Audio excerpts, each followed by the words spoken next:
다 함께 사도신경으로 신앙 고백드립니다. 전능하사 천지를 만드신 하나님 아버지를 내가 믿사오며 그 외아들 우리 주 예수 그리스도를 믿사오니 이는 성령으로 잉태하사 동정녀 마리아에게 나시고 본디오 빌라도에게 고난을 받으사 십자가에 못 박혀 죽으시고 장사한 지 사흘 만에 죽은 자 가운데서 다시 살아나시며 하늘에 오르사 전능하신 하나님 우편에 앉아 계시다가 저리로서 산 자와 죽은 자를 심판하러 오시리라.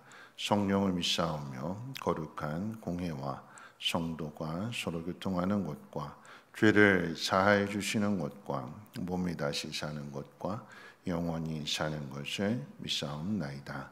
아멘. 좋으신 하나님, 오늘 이 새벽에도 하나님 귀한 전으로 인도해 주심을 감사합니다. 하나님 말씀으로 우리의 삶이 거룩하여지게 하시고 그 거룩함을 우리의 삶뿐만 아니라 주변의 많은 사람들에게도 나타내며 하나님의 영광을 보일 수 있는 귀한 삶이 되게 하옵소서.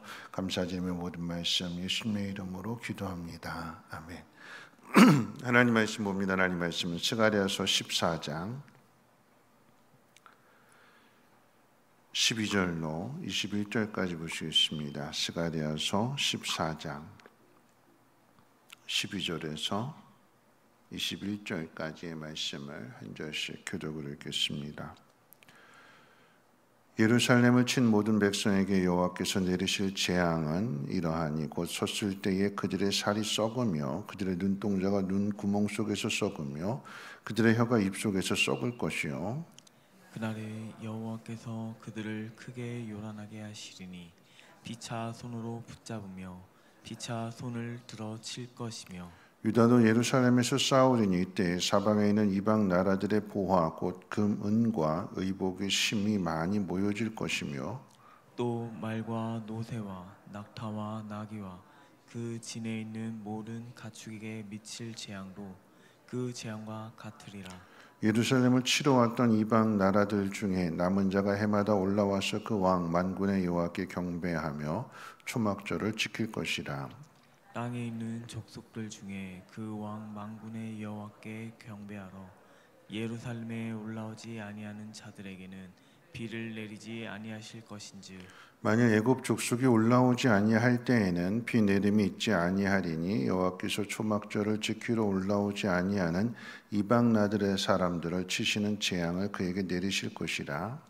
애굽 사람이나 이방 나라 사람이나 초막절을 지키러 올라오지 아니하는 자가 받을 벌이 그러하리라.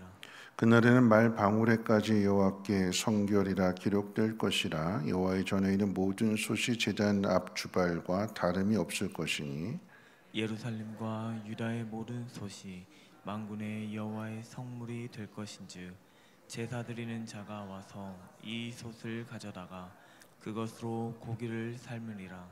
그날에는 만군의 여호와의 전에 가나안 사람이 다시 있지 아니하리라. 아멘. 오늘 이제 스가랴서의 마지막 말씀인데 스가랴서를 이제 읽게 되는 또 기록될 당시의 배경을 말씀을 다시 한번 전하고 이제 말씀을 이어간다면 포로에서 돌아와서 나라가 망해서 포로 잡혀갔는데 70년이 지나서 하나님 약속하신 대로 돌아와서 다시금 성전을 재건하는 거죠. 그 성전을 재건하게 될 때의 사람들의 마음은 다시는 우리한테 이런 불행이 있어서는 안 될 것이다. 하나님의 나라가 다시 돌아오게 하셨으니까 하나님의 나라가 다시 세워져야 되고 예전의 그 영광, 다윗이 통치하던 그런 그 영광을 다시 되찾아야 된다라고 하는 마음으로 지금 이제 열심히 성전을 건축하고 있는 그런 상황이잖아요. 그런데 하나님은 스가랴 선지자를 통해서 어떤 말씀을 주시냐면 예루살렘은 또 망한다 그러거든요. 우리들이 기대하는 것, 우리들이 생각하는 것과 하나님이 이루시고자 하는 그 일들이 다르다라고 하는 거죠. 우리가 생각하는 스케일과 하나님이 생각하시는 스케일이 다른데, 그런 의미에 있어서 이스라엘 백성들이 원하고 기대하는 그런 나라가 아닌 하나님의 나라는 이런 거다라고 하는 것을 스가랴 선지자를 통해서 오늘 마지막 이 14장을 통해서 가르쳐 주시는 것입니다. 그러면서 이제 초막절에 대해서 먼저 이야기합니다. 초막절을 이스라엘 백성들이 지키는 이유는 뭐냐면, 애굽에서 나와서 광야의 길을 걸어갈 때에, 그때는 광야이기 때문에 계속해서 이동해야 되니까 거주 형태가 초막입니다. 텐트 치고 이동하고 텐트 치고 이동하고 이런 삶이었잖아요. 그 광야의 길을 하나님께서 은혜 가운데 지키고 보호해 주셔서 마침내 약속의 땅에 들어가게 하신 것을 기억하고 기념하면서 절기를 지키는 것이 바로 초막절입니다. 하나님이 광야의 길을 걷게 되었을 때에 구름 기둥, 불 기둥으로 지켜주셨고, 그리고 먹을 것이 없을 때에 반석에서 만나를 내려주셨고, 마실 물이 없을 때에 반석을 쳐서 물을 마시게 해주시면서 이스라엘 백성들의 생명을 지켜주셔서 마침내 약속하신 땅에 들어오게 하셨다. 그것을 기억해라. 네가 전에 어떻게 살았는지, 너의 모습이 그 전에 어떤 모습이었는지, 가장 1차적으로 애굽에서 종이었고 나올 수 없는 그 자리에서 나오게 해주셨고, 광야의 길이라고 하는 것은 사람이 살 수 있는 장소가 아닌데, 사람의 힘으로는 거기서 살아날 수가 없는데 하나님이 내 생명을 붙들어 주셨고 지켜주셨다라고 하는 것을 잊지 말아라. 신명기 8장 2절과 3절 말씀 가운데 보면, 하나님께서 너희로 하고 광야의 길을 걷게 하신 것은 너희를 낮추셔서, 내가 대단한 존재가 아니구나, 내가 내 힘으로 살아날 수 있는 존재가 아니구나라고 하는 것들을 가르쳐 주시는 거죠. 그래서 그 광야의 길을 걷게 하시면서 하나님 훈련하신 것이 무엇이냐면, 하나님 말씀밖에는 없다. 하나님 말씀을 믿고 의지하며 그 길을 걸어가게 될 때에 하나님 지키시고 보호하셔서 마침내 너희가 상상하던 것과 비교할 수 없을 정도로 복을 주시는 분이 하나님이신다라고 하는 것을 광야의 길을 통해서 가르쳐 주시는 것입니다. 그런데 광야의 길이라고 하는 것은 사람이 살 수 없는 환경인데, 죽을 것 같은 환경인데, 근데 뭐라고 말씀하시냐면 8장 3절에서, 신명기 8장 3절에서 뭐라고 말씀하시냐면, 그렇기 때문에 너희 조상들이 먹어보지 못했던 만나를 너희가 먹게 된 거다. 우리가 고난이라고 생각하는 그 자리는 힘들어 죽겠고 정말 모든 순간순간이 죽을 것 같은 상황인데, 그런데 그렇기 때문에 하나님의 은혜를 경험하는 거죠. 사람의 수고로, 사람의 힘으로, 사람의 능력으로 살아내는 법이 아니라 사람의 힘으로는 살 수가 없는 그 자리에 놓여져 있는데 하나님이 은혜를 주셨다라고 하는 것을 잊지 말아라. 누구나 다 인생의 광야의 길을 걸어왔습니다. 그렇죠? 인생을 광야에 비유하는 것은 인생이라고 하는 게 정말 자기 힘으로 모든 걸 다 이룰 수 있는 게 아니잖아요. 누구나, 저를 비롯해서 이 자리에 나오신 모든 분들이 다 인생의 광야가 있어요. 죽을 것 같고, 도저히 못 살 것 같고, 수십 번 못 살겠다 그러잖아요. 더 이상 못 살겠다, 더 이상 못 참겠다 그러잖아요. 근데 지나고 보니까, 그 길을 지나고 보니까 그것이 오히려 지금 하나님의 은혜를 경험하는 시간들이 되었고, 그래서 내가 하나님의 은혜로 이 자리까지 왔다라고 하는 것을 이 자리에 있는 모든 분들이 다 공감하는 거 아니겠습니까? 인생에 누구나 다 이 초막절에 은혜가 있는데, 그런데 오늘 말씀의 내용은 뭐냐면, 이스라엘 백성들이 뭘 가르쳐 주고냐 하면, 이 초막절을 이스라엘 백성만 지키는 것이 아니라 이방인도 지킨다라고 하는 이야기. 예루살렘이 또 망한다고 그랬습니다. 어제 말씀 가운데 예루살렘 또 망하게 될 거다. 너희가 지금 성전을 짓게 되지만 이 성전 또 무너질 거야. 헤롯 대왕 성전도 짓지만, 그런데 주님 후에 또다시 이 성전도 무너지게 될 거야.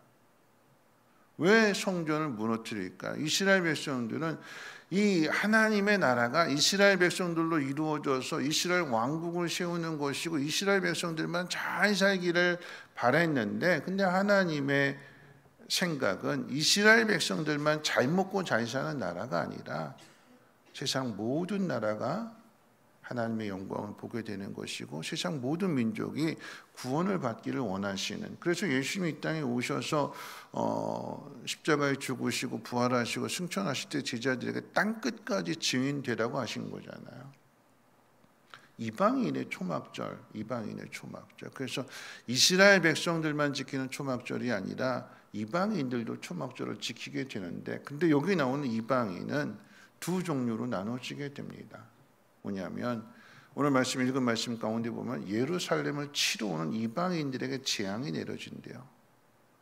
하나님이 그들을 벌하신대요. 그러니까 쉽게 표현하면 그런 이야기예요. 나를 괴롭히는 사람들 있잖아요. 나 힘들게 하는 사람들. 하나님이 나를 힘들게 하는 사람들을 어떻게 하느냐?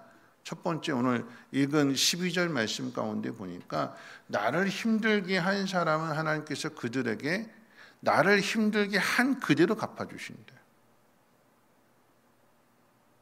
그 사람이 나한테 모든 악한 말을 할 때는 그 사람의 혀를 썩게 하고 그 사람이 나를 째려보고 나를 미워하고 하면 그 사람의 눈에 병을 주어서 그를 심판하신대요. 그런데 성경의 이야기는 하나님이 이방인들을, 나 힘들게 한 사람들을 그렇게 벌 주는 것으로만 끝나는 것이 아니라 그렇게 한 사람들 중에, 예루살렘을 치러 온 사람들 중에 하나님께서 택하신 사람들이 있대요. 유대인들만, 이스라엘 백성들만 초막절을 지키는 것이 아니라 이방인들도 초막절을, 애굽이 그렇게 이스라엘 백성들을 못 살게 괴롭히고 힘들게 했는데 그 애굽 사람들 중에서도 초막절을 지키러 오는 사람들이 있대요. 그 이야기는 뭐냐면 하나님이 그들도, 이방인들도 구원하신다는 의미죠. 나 힘들게 하는 사람, 나를 괴롭히는 사람 저주받아서 하나님 심판하시고 쟤들 다 죽였으면 좋겠는데 하나님의 생각은 그게 아니다라고 하는 얘기예요. 나 힘들게 한 사람 쟤 죽이면 그러면 그걸로 끝날까요? 아니요. 나 힘들게 한 사람 또 다른 것에 또 등장해요. 또 등장해요. 애굽만 있는 게 아니라 바벨론도 등장하고 바벨론 끝나고 나면 로마도 있고 계속해서 등장해요. 그러니까 이 싸움이 끝나지 않는 거죠. 어떻게 끝날까요? 그 사람들이 변해야 끝나는 거예요. 이 사람들이 하나님을 믿어야 끝나게 되는 거예요. 하나님 안 믿으면 계속해서 똑같은 싸움이 끊어지지 않게 되는 거죠. 하나님의 나라는요, 이스라엘 백성들만 잘 먹고 잘 사는, 나만 그저 하나님이 나를 복 주시고 그래서 나만 잘 먹고 잘 사는 나라가 하나님의 나라가 아니라, 그게 신앙생활이 아니라. 그래서 오늘 말씀 가운데 뭐라고 이야기하냐면 18절 말씀 가운데 초막절을 지키러 오는 족속들에게 비를 내리고 초막절을 지키러 오지 않는 자들에게는 비를 내리지 않는다. 이런 구원이라고 하는 것은요, 우리가 한번 구원받은 것으로 끝나는 것이 아니라 어떻게 해요? 매일매일의 구원받은 삶을 이루어가야 되는 거예요. 초막절을 1년에 한 번 지키는 절기이지만 이 초막절을 왜 지켜야 되는 것을 잊지 않고, 하나님 나를 구원해 주셨구나. 내가 이전에 참 힘들고 어렵게 살아왔는데 하나님의 은혜로 말미암아 내가 이 복을 받았구나라고 하는 그 사실을 잊지 않고 매일매일의 삶이 초막절을 지키는 삶이 되어야 된다라고 하는 거죠. 그 이야기는 뭐냐면 늘 겸손해져야 되는 것이고 늘 낮아진 모습으로 하나님의 도우심을 구하는 삶을 살아가야 된다라고 하는 이야기입니다. 한 번으로 끝나서는 안 된다는 이야기가 왜 그러냐면 우리 안에는 여전히 구원받았다고 하면서도 죄의 불씨가 언제든지 남아있거든요. 이 죄의 불씨, 바람 한번 훅 불면 이 불씨가 살아나서 이 불이 확 번지게 되면 모든 것 다 태워버리잖아요. 예수 잘 믿는다고 하면서도 한번 어떤 상황 가운데 내가 욱해버리게 되면 이 모든 것 다 태워버려요. 그러니까 어떻게 해요? 날마다 성령의 이 생수를 통해서 이 안에 있는 이 불씨를 다 꺼버려야 되는 거죠. 오늘 하나님께서 스가랴 선지자에게 주시는 말씀, 이방인들도 초막절을 지킨다라고 이야기할 때 20절 말씀 가운데 보면 그날에 말방울에게까지 여호와께 성결이라 기록될 것이고 여호와의 전에 모든 솥이 제단 앞에는 주발과 다름없다. 예루살렘과 유다의 모든 솥이 여호와의 성물이 될 것이다. 무슨 이야기냐면 전에는 구약 시대에는 하나님 앞에 나아갈 수 있는 사람은 대제사장 한 사람밖에 없었어요. 그 대제사장 이마에 있는 이 두 권에다 여호와께 성결이라고 하는 글자, 성결이라고 하는 글자를 새기고 하나님 앞에 나아가게 되었는데 이제는 어떻게 해요? 말방울에까지 성결이라고 새기게 될 거다. 그 이야기는 말방울까지도 말에 달려져 있는 딸랑딸랑거리는 이 방울까지도 지극히 작은 부분 하나의 액세서리, 사람도 아니고 말에 붙여져 있는 그 액세서리, 이게 대제사장의 이마에 새겨진 성결과 말방울에 새겨진 이 성결이 지금 같이 대조를 이루고 있는 거죠. 그렇게까지 성결하게 될 거다. 그렇게까지 거룩하게 될 거다. 지극히 작은 부분에까지 유대인들만의 거룩이 아닌 이방 사람들까지도 거룩하게 되어질 그날이 오게 된다라고 하는 것을 예언해 주시는 이야기입니다. 그러면서 읽었던 말씀 20절 말씀 가운데 여호와의 전에 모든 솥의 제단 앞 주발과 다름없다. 그리고 이것이 더 넓게 예루살렘과 유다의 모든 솥이 성물이 될 것이다. 여호와의 그 전 구약 시대 성막이잖아요. 그 앞에 성소, 지성소가 있잖아요. 그 성소와 지성소 안에는 은과 금으로 그릇이 만들어졌어요. 모든 기구들이. 그런데 성전 마당에 있는 것은 노수로 만들어졌고 성전 바깥에 있는 것 그것은 다 더러운 거죠. 근데 뭐라고 이야기하냐면 성전 밖에까지도 다 성물이 될 것이다. 하나님의 구원이 예루살렘 성전에만 머물러 있는 것이 아니라 왜 성전이 허물어지냐면 예수님 이 땅에 오셔서 뭐라고 말씀하셨어요? 이 성전을 헐라 내가 3일 만에 짓는다. 3일 만에 짓는 그 성전은 벽돌로 짓는 성전이 아니라 성령께서 우리 안에 오셔서 우리가 성전이 된다라고 하는 의미가 되는 거잖아요. 이 구원이 이스라엘 백성들만이 아니라 이방인들까지도 받게 되는 구원, 유대인들을 괴롭히고 유대인들을 힘들게 하는 사람까지도 하나님이 그들을 변화시키신다, 그들을 구원하신다. 여러분 이 말씀의 의미를 우리 마음 가운데 한 번씩 그때 두 가지 말씀 마칠 텐데요. 두 가지로 생각해 봤으면 좋겠습니다. 첫 번째, 초막절을 잊지 말아야 되는 거예요. 누구나 다 인생의 어려운 시간들을 다 거쳐서 오늘 이 자리까지 왔습니다. 아니 앞으로도 또 인생의 어려움이 있을 수 있어요. 그 속에 하나님이 구름기둥 불기둥으로 또 만나와 메추라기를 통해서 그 삶이 왜 언제쯤 약속의 땅에 들어갈까? 언제쯤 변화가 될까? 언제쯤 하나님의 복을 받게 될 걸까? 그렇게 한없이 기다리는 삶일 수 있지만 그 약속하신 그날이 반드시 온다라고 하는 거죠. 40년의 시간이 지나서 약속의 땅에 들어가게 된 그 역사적인 교훈을 되새긴다라고 하면 하나님 약속은 반드시 이루어진다. 우리가 초막절의 은혜를 잊지 말아야 된다라고 하는 것이고, 두 번째는, 첫 번째가 이제 나와 하나님과의 관계를 이야기한다면 두 번째는요, 나와 사람들과의 관계를 이야기하는 거예요. 하나님은 나 한 사람만 구원받는 것이 아니라 하나님이 나를 얼마나 사랑하시면 그런 이야기잖아요. 나 괴롭히러 오는 사람들, 이 사람을 변화시켜서 나를 괴롭히지 않겠대요. 나는 그냥 이 사람들 다 죽었으면 좋겠어요. 그냥 이런 사람들 내 눈에서 사라졌으면 좋겠어요. 내 생각은 그런데 이 사람 사라진다고 끝날까요? 아니요. 또 다른 사람이 또 오거든요. 그럼 하나님은 사람 다 죽여야만 되잖아요. 하나님은. 거기에 하나님의 사랑을 찾아볼 수 없죠. 나 한 사람 잘 되자고 하나님의 사랑을 무너뜨려야 되는 걸까요? 아니잖아요. 하나님이 하시는 일은 이 예루살렘을 치러 오는 사람들을 변화시켜서 그 사람들로 하여금 초막절을 지키게 하시는 하나님이시래요. 그 하나님이 더 크잖아요. 그 하나님이 더 좋으신 하나님이잖아요. 차별하지 않는 하나님이시잖아요. 하나님의 나라는 그런 나라래요. 그런 나라.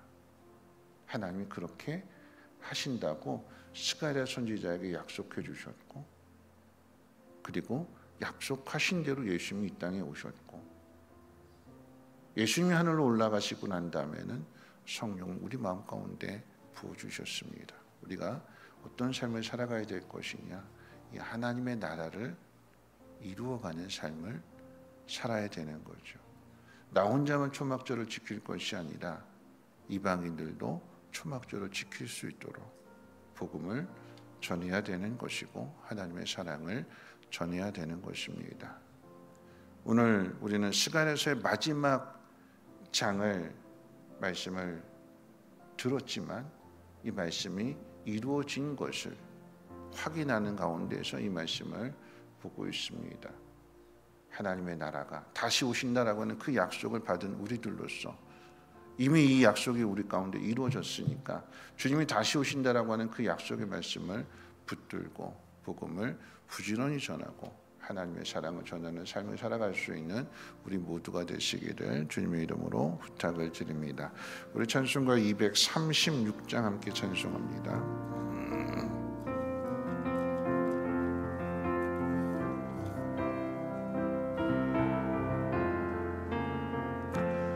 우리 모든 수고 끝나 세상 장막 벗고서 모든 근심 걱정 사라진 후에 주를 뵙고 성도 함께 면류관이 쓰리라.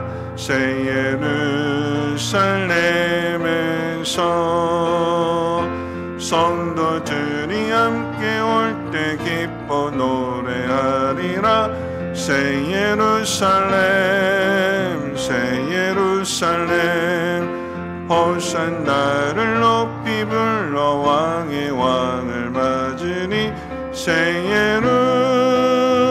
예루살렘에서 가는 길이 외로워도 주님 나를 붙드니. 시험 환난 근심 걱정 없으며 주를 믿고 따라가면 그의 뜻을 알리라. 새 예루살렘에서 성도들이 함께 올 때 기뻐 노래하리라. 새 예루살렘 새 예루살렘 호산나를 높이 불러 왕의 왕을 맞으니. 새 예루살렘에서 내가 세상 작별하고 모든 눈물 거둔 후 주의 영광 찬란하게 비칠 때 나를 구속하신 주를 기쁨으로 배우니. 새 예루살렘에서 성도들이 함께 올 때 기뻐 노래하리라. 새 예루살렘 새 예루살렘 호산나를 높이 불러 왕의 왕을 맞으니. 새 예루살렘에서 아름다운 그곳에서 구속받은 성도와 사랑하는 주님 만남에 올 때 주의 영광 노래하며 영원토록 살리라. 새 예루살렘에서 성도들이 함께 올 때 기뻐 노래하리라. 새 예루살렘 새 예루살렘 호산나를 높이 불러 왕의 왕을 맞으니. 새 예루살렘에서 오늘 말씀 생각하면서 함께 기도하실 텐데요. 이스라엘 백성들은 자기들만 나만 그런 생각에 사로잡혀 있잖아요. 근데 하나님은 나만이 아니라 함께입니다. 함께. 예루살렘이 무너진다. 또 무너진다. 계속해서 무너진다라고 하는 것은 우리의 죄성이 그만큼 끈질기다라고 하는 거잖아요. 그런데 예루살렘이 무너지는 것에 대해서 우리는 왜 하나님 이렇게 하시는가 하지만 그렇게 하실 때마다 하나님 우리에게 더 많은 사랑을 포기하지 않는 끝까지 우리를 사랑하시는 그 사랑으로 우리를 붙들고 계시는 거잖아요. 하나님이 너무한 게 아니라 내가 너무한 거죠. 근데 우리를 깨닫지 못하고 늘 하나님 앞에 원망하게 되는, 이방인이 예루살렘을 쳐들어왔을 때 하나님 그들을 변화시키는 것은 뭐냐면, 괴롭혔던 그 사람들이 나중에 변화되고 나니까 이게 너무나 미안한 거죠. 내가 잘못됐다. 내가 너한테 그렇게 했구나. 하나님 알지 못할 때 내가 너 괴롭혔구나. 하나님 알고 나니까 참 미안하다. 더 잘해주겠죠. 그럼 그 관계가 회복이 되는 거예요. 하나님의 나라는 그렇게 이루어지는데요. 오늘 이 새벽에 기도하실 때 나 혼자만이 아니라 하나님, 나를 힘들게 하는 저 사람도 하나님 앞에 나와서 초막절을 지킬 수 있는 하나님 그 은혜가 있어지게 도와주옵소서. 그 사람이 잘 되는 게 내가 잘 되는 거잖아요. 하나님의 나라는 그렇게 이루어지게 됩니다.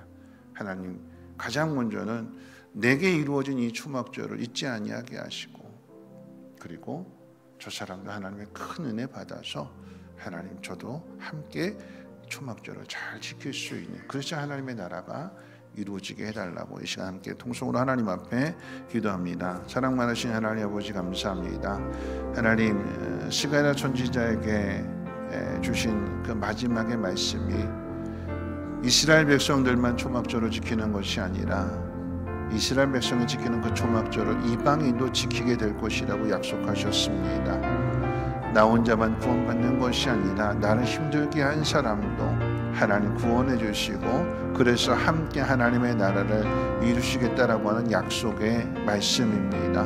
하나님이 하나님의 마음을, 그리고 하나님의 뜻을 마음 가운데 새기며 하나님, 힘들게 하는 그 사람도 변화를 받아서 하나님 앞에 나와 초막절을 지키며 하나님 베풀으신 은혜를, 이전에 하나님 알지 못했고 이전에 하나님에게서 멀어졌고 다른 사람을 힘들게 했지만, 그런데 깨닫고 나니까 하나님 그런 나를 구원해 주셨음을 기억하고 하나님 앞에 감사함으로 눈물 흘리게 될 때에